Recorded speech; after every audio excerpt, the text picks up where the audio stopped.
do understand today that you have a constitutional right to a jury trial, but by pleading today, you will be trying the case in front of me.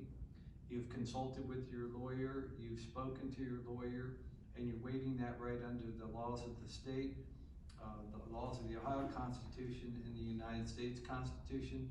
And this, do you understand that? And is this your signature, sir? Of unlawful possession of or use of a hoax weapon of mass destruction. And these, I believe, were felony of the 4th degree.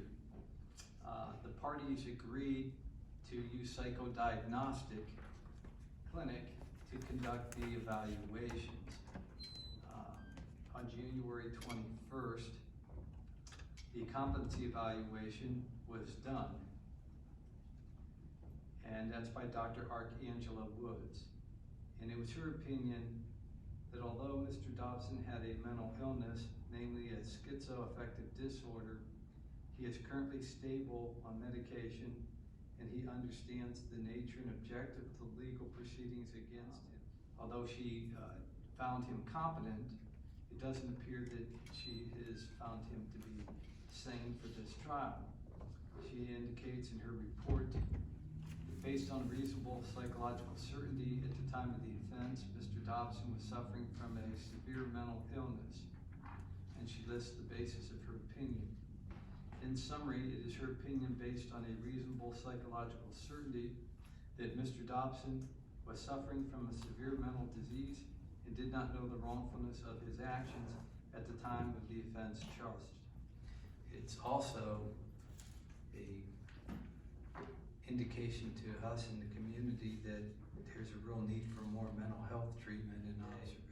He was under the impression that he was in imminent danger from Israeli Mossad. He was under the impression that his mother was kidnapped and that he was going to be framed for the killing of the President of the United States and his mother.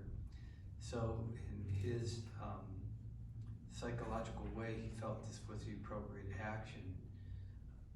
Based on the testimony that's presented in front of me, I don't believe I had any other option but to find him not guilty by reason of insanity. Not that he didn't commit the act, because the state has provided evidence that he's cleared the act by clear and convincing evidence, but under those parameters and under the decision of the psychologist in this case, it's obviously that he did not know at the time that he conducted these acts that because of this severe mental disease, he didn't know the wrongfulness of it.